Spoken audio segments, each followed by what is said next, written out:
जय हिंद साथियों, आपका हमारे चैनल पर स्वागत है।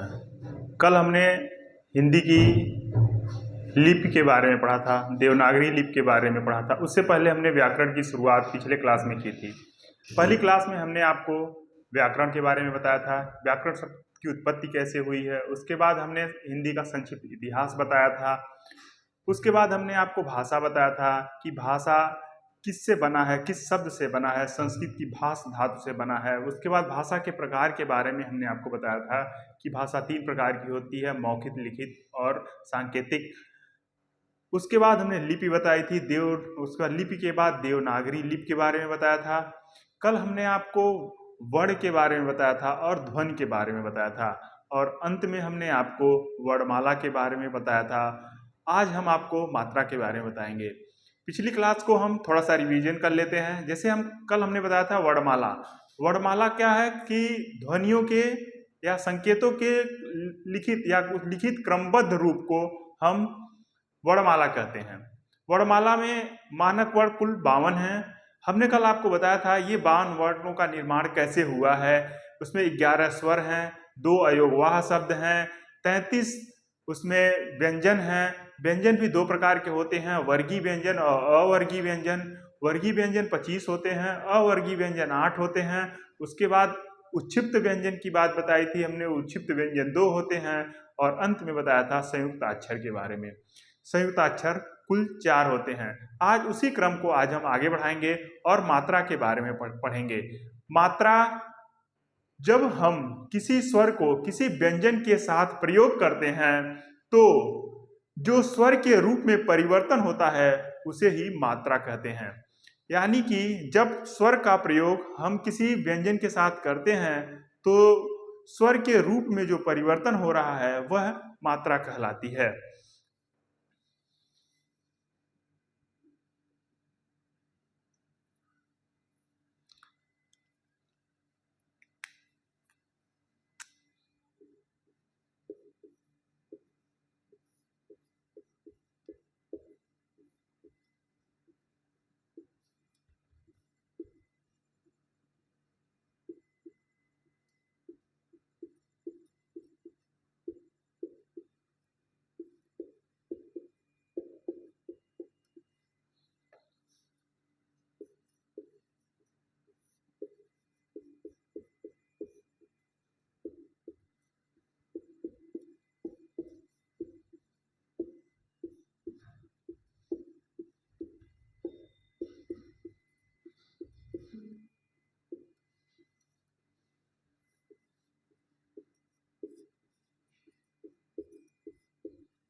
स्वर के परिवर्तित रूप को मात्रा कहते हैं। स्वर 11 होते हैं।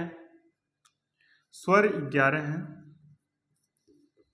अ, आ, छोटी ई, बड़ी ई, छोटा ऊ, बड़ा ऊ, री, ए, ऐ, ओ और औ। परंतु अ को छोड़ दिया जाए, इसकी कोई भी मात्रा नहीं होती है। आ की मात्रा, अ की मात्रा होगी, छोटी ई की मात्रा इधर से, बड़ी ई की मात्रा इस तरह, छोटा ऊ की मात्रा इस तरह, बड़े ऊ की मात्रा ऐसे। री को इस तरह लिखते हैं, ए को इस तरह, ऐ को ऐसे, ओ को इस तरह और औ को इस तरह। ये इसके संकेत हैं। मात्रा संकेत। अ का मूल कार्य होता है हलंत को हटाना।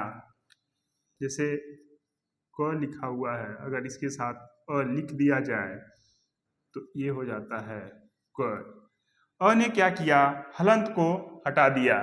तो अ का काम है हलंत को हटाना। स्वरों के 2 प्रकार हुए, यानी कि इससे हम कह सकते हैं कि स्वरों के 2 प्रकार हुए, यानी 2 रूप हुए। एक तो स्वयं स्वर वर्णों के रूप में और दूसरे मात्रा के रूप में। इसमें अ को छोड़ दिया जाए तो कुल 11 मात्राएं हैं, परंतु स्वर 11 हैं और मात्राओं की संख्या 10 है। अ का मूल काम होता है हलंत को हटा देना। इसको आप स्क्रीनशॉट ले लेंगे।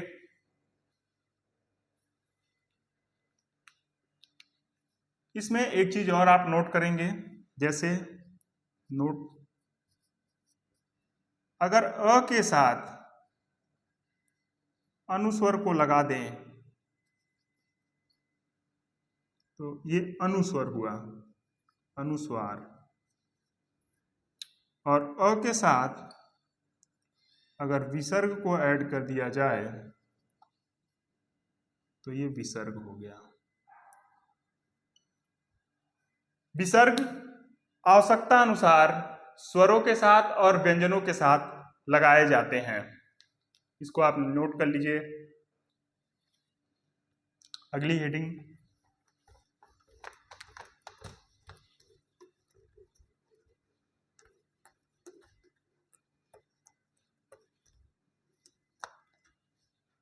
स्वरों का वर्गीकरण।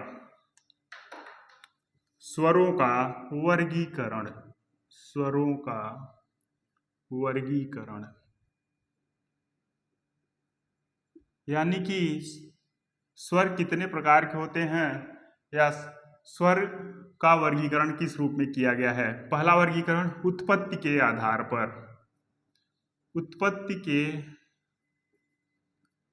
आधार पर, उत्पत्ति के आधार पर स्वरों के प्रकार, स्वरों के प्रकार। उत्पत्ति के आधार पर स्वरों के दो प्रकार होते हैं। पहला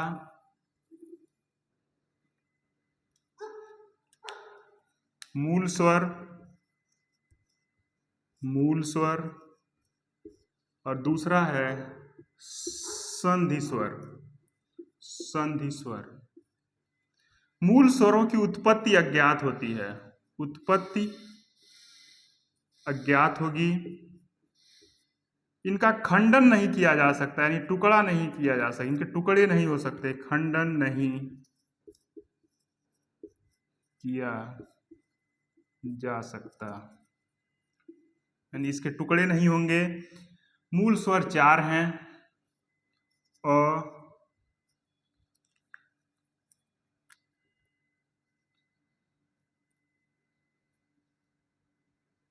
छोटी ई, छोटा ऊ और री, ये मूल स्वर हुए। संधि स्वर, इनके टुकड़े किए जा सकते हैं, इनकी उत्पत्ति ज्ञात है, उत्पत्ति ज्ञात है।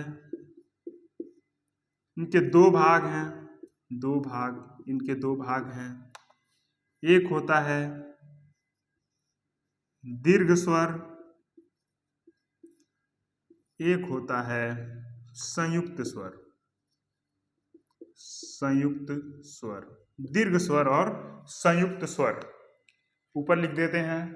स्वरों का वर्गीकरण, पहला वर्गीकरण उत्पत्ति के आधार पर स्वरों के प्रकार दो, मूल स्वर, संधि स्वर।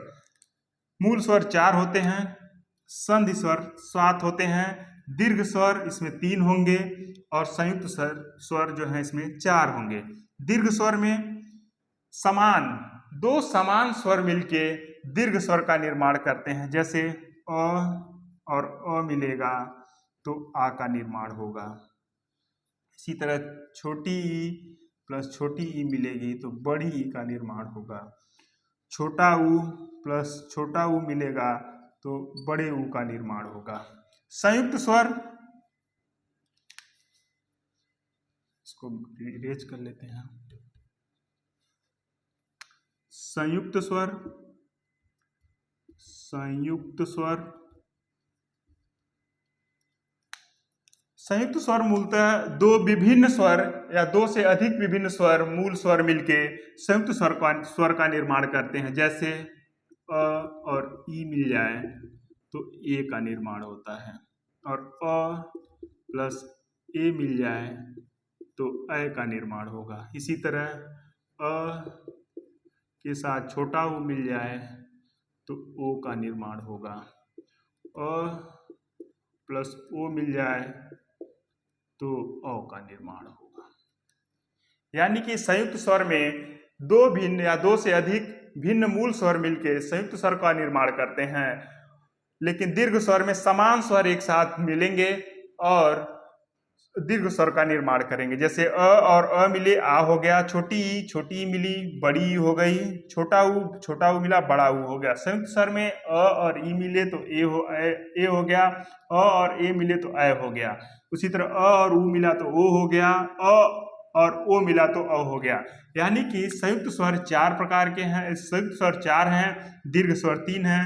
ये संधि स्वर के दो रूप हैं, दीर्घ स्वर और संयुक्त स्वर। संधि स्वर 7 प्रकार की, मूल स्वर 4 प्रकार के। इसे आप लिख लेंगे। अगली हेडिंग डालेंगे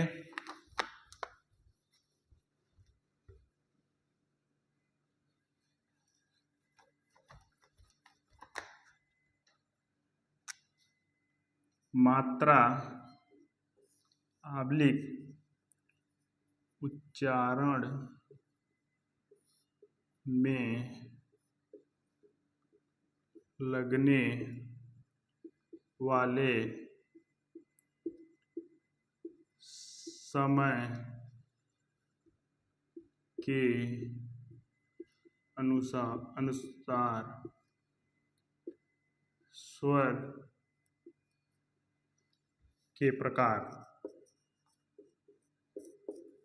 3 होंगे। ह्रस्व स्वर, दीर्घ स्वर और प्लुत स्वर। ह्रस्व स्वर, दीर्घ स्वर और प्लुत स्वर।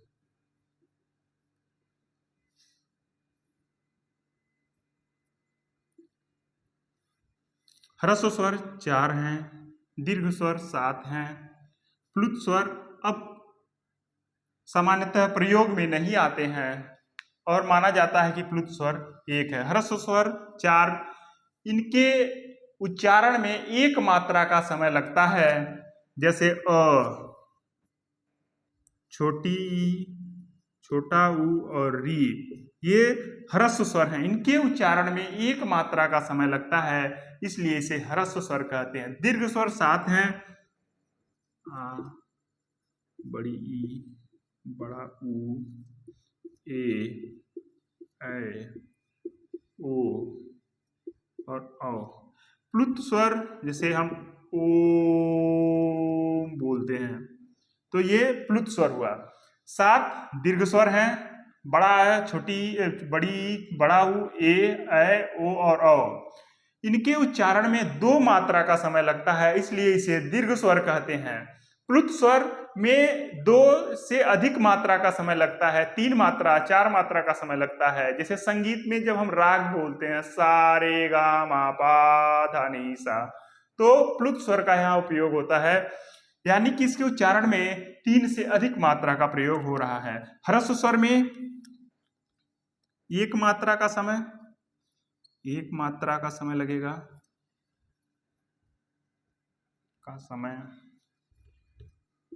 इसमें 2 मात्रा का समय,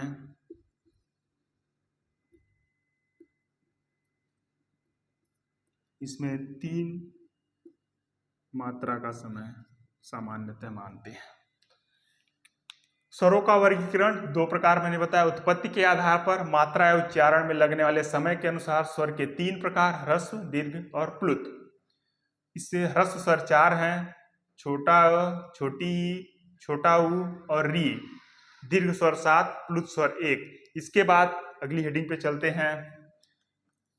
उच्चारण स्थान के आधार पर स्वरों के प्रकार। उच्चारण स्थान के आधार पर स्वरों के प्रकार। उच्चारण स्थान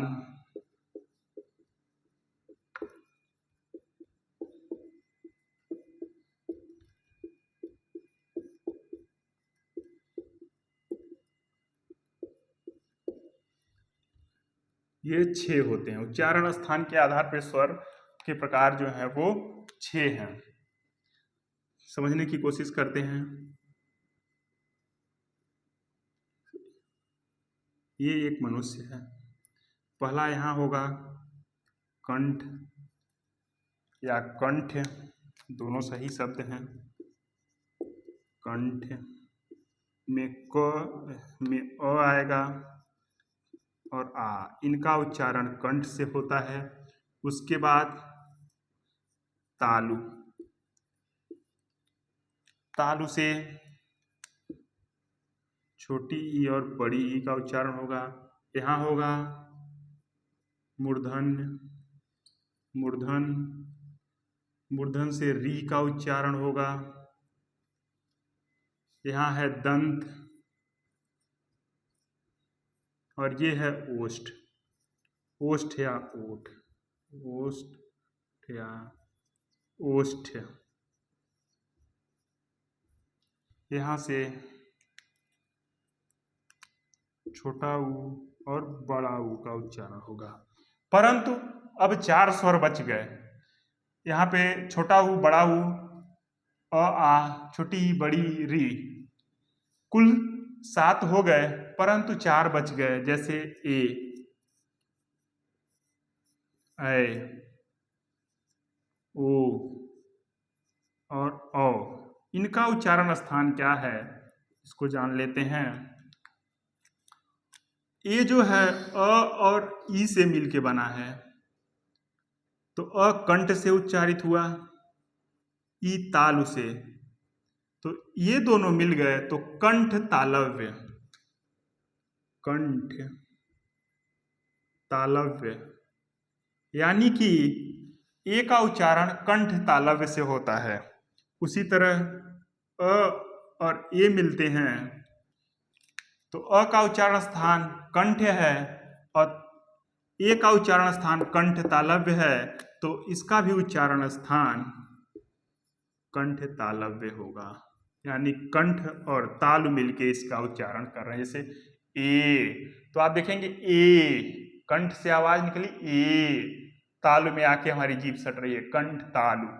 ओ, अ और उ मिले, इसका उच्चारण स्थान कंठ है और उ का उच्चारण स्थान ओष्ठ है। तो इन दोनों के मिलने से इसका उच्चारण स्थान हो गया कंठोष्ठ, कंठोष्ठ या कंठोष्ठ भी लिखते हैं, कंठोष्ठ। तो इसका उच्चारण हुआ कंठोष्ठ। इसी तरह औ का भी उच्चारण स्थान होगा, अ और ओ मिलेंगे तो औ का निर्माण होगा और इसका उच्चारण भी हुआ, उच्चारण स्थान हुआ कंठोष्ठ, कंठोष्ठ से इसका उच्चारण हुआ।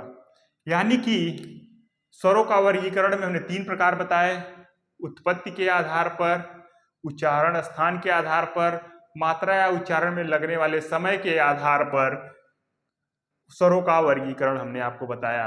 उच्चारण स्थान के आधार पर 6 प्रकार के, मात्रा या उच्चारण में लगने वाले समय के आधार पर 3 और उत्पत्ति के आधार पर होते हैं 2।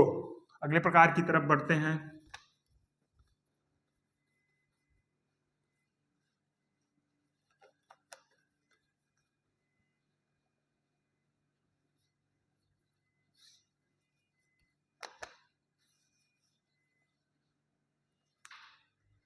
जिह्वा के आधार पर, यानी कि जिह्वा जिस आधार पर चलती है उसके आधार पर स्वरों का निर्माण कितने प्रकार से होता है, यानी उनका स्थान क्या क्या है देख लेते हैं। जिह्वा के आधार पर जीभ, जीभ के उठने के आधार पर स्वरों के प्रकार 3 होते हैं। पहला अग्र स्वर, मध्य स्वर,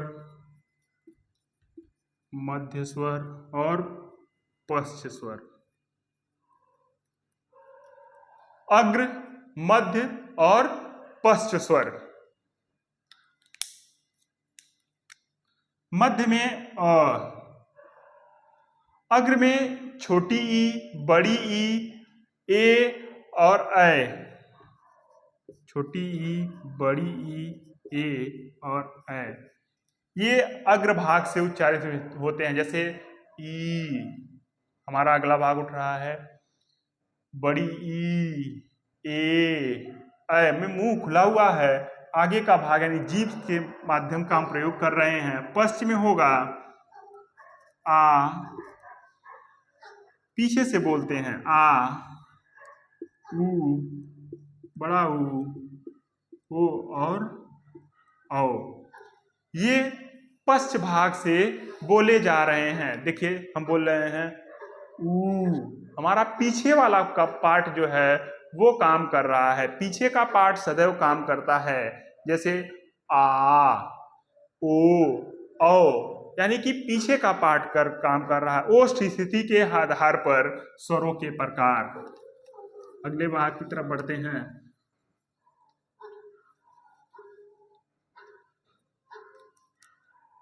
ओष्ठ स्थिति के आधार पर स्वरों के प्रकार 3 होते हैं। पहला अवर्तुल, अवर्तुल, इसमें आएगा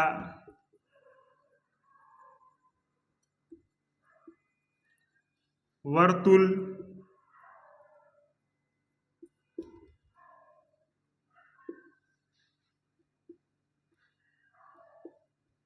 और अर्धवर्तुल।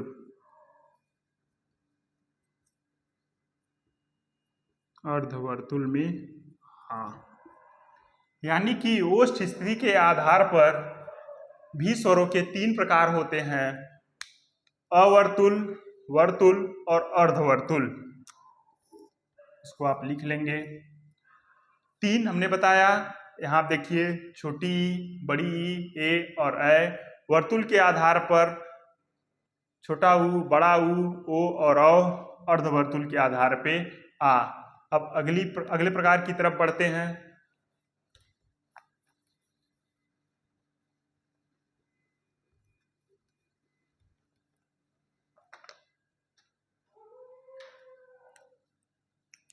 उच्चारण प्रयत्न के आधार पर, उच्चारण प्रयत्न के आधार पर स्वरों के प्रकार ये होते हैं 2। पहला है अभ्यांतर प्रयत्न के आधार पर, ये होंगे 4। पहला है संवृत्त स्वर, दूसरा है अर्ध संवृत्त स्वर, तीसरा है विवृत्त स्वर, चौथा है अर्ध विवृत्त स्वर। अभ्यंतर प्रयत्न के आधार पर स्वर के 4 प्रकार, संवृत्त, अर्धसंवृत्त, विवृत्त और अर्धविवृत्त। देखिए संवृत्त और संवृत्त, जब हम संवृत्त स्वरों का उच्चारण करते हैं तो हमारा मुंह थोड़ा सा भिंचता है, थोड़ा सा खिंचाव इसमें आता है। जैसे हम बोलेंगे ई, थोड़ा सा देखिए ई, बड़ी के ई, तो हमारा मुंह थोड़ा सा खींच रहा है। उसके बाद ऊ, बड़ा ऊ, हमारा मुंह थोड़ा सा खींचेगा। उसके बाद आएगा अर्ध समृद्ध के आधार पर ए और ओ, विवृत्त के आधार पर आ आएगा और अर्ध विवृत्त के आधार पर औ और ऐ आएंगे। यानी कि हमारा मुंह जो है थोड़ा सा खींच रहा है,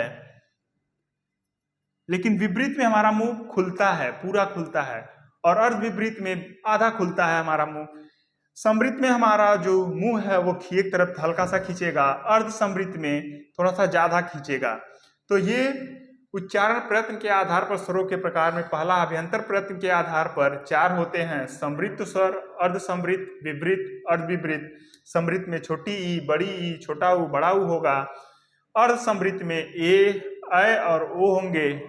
विवृत में आ होगा। अर्धविवृत में अ, औ और ऐ होंगे। अगले प्रकार की तरफ बढ़ते हैं।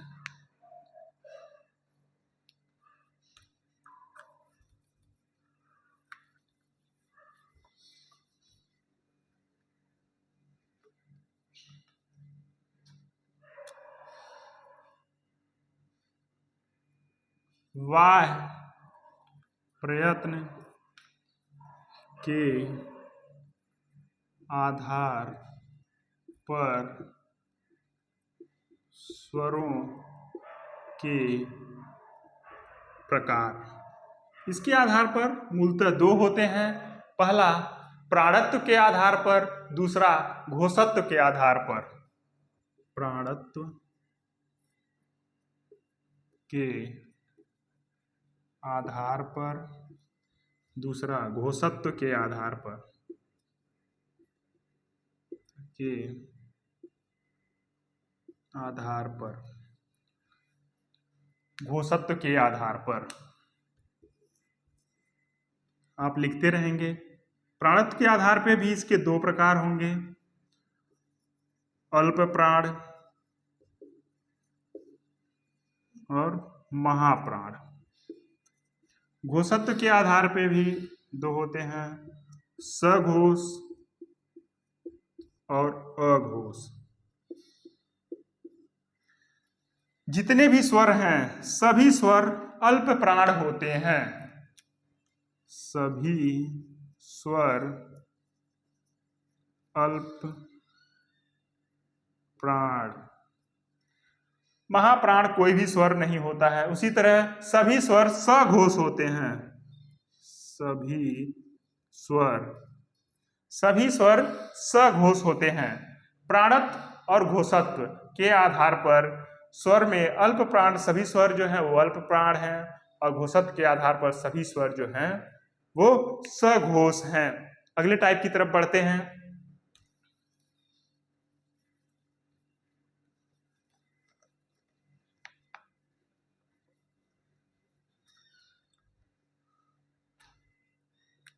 जाति के आधार पर स्वरों के प्रकार 2। पहला है सजातीय स्वर,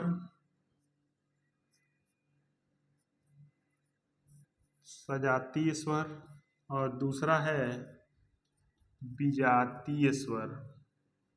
सजातीय स्वर और विजातीय स्वर। सजातीय स्वर और विजातीय स्वर, इसको कह सकते हैं स्वर्ण स्वर, और इसको कह सकते हैं अस्वर्ण स्वर। जैसे अ, आ, छोटी ई, बड़ी ई, बड़ा ऊ। अ, आ, छोटी ई, बड़ी ई, छोटा ऊ, बड़ा ऊ। ये सारे सजातीय स्वर हैं। असजातीय स्वर या विजातीय अस्वर्ण स्वर में अ, ई, अ, ऊ, अ, ई, ये विजातीय स्वर हैं। एक नोट लिखिए, ए, ऐ, ओ, औ। ये सभी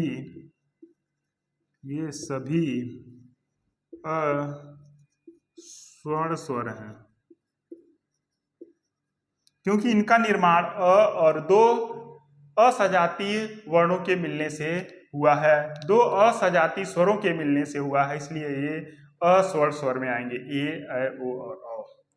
दोस्तों, ये हमने स्वरों का वर्गीकरण प्रस्तुत किया, स्वरों के वर्गीकरण के प्रकार को पढ़ा। अब हम अगली कक्षा में व्यंजन के बारे में पढ़ेंगे। हमने आपको आज स्वरों को उत्पत्ति के आधार पर बताया कि स्वर 2 प्रकार के होते हैं। मात्रा या उच्चारण स्थान के उच्चारण में लगने वाले समय के आधार पर 3 होते हैं। उच्चारण स्थान के आधार पर स्वरों के 6 प्रकार होते हैं। उच्चारण प्रयत्न के आधार पर 2, उसमें पहला प्रकार हमने बताया अभ्यंतर प्रयत्न के आधार पर 4 और बाह्य प्रयत्न के आधार पर हमने बताया 2। उसके बाद जाति के आधार पर हमने बताया आपको स्वरों के 2 प्रकार होते हैं। अंत में ओष्ठ के आधार पर भी हमने आपके स्वरों के 3 प्रकार बताया। उच्चारण या जीभ प्रयत्न के आधार पर, जीभ उठने के आधार पर हमने आपको स्वरों के 3 प्रकारों के बारे में आज चर्चा की। दोस्तों, आपसे एक विनम्र निवेदन है कि आप हमारे चैनल को ज़्यादा से ज़्यादा सब्सक्राइब करें, लाइक करें, शेयर करें और जो भी महत्वपूर्ण आपके सुझाव हैं उसे कमेंट बॉक्स में हमें ज़रूर प्रेषित करें। धन्यवाद दोस्तों, नमस्कार, जय हिंद।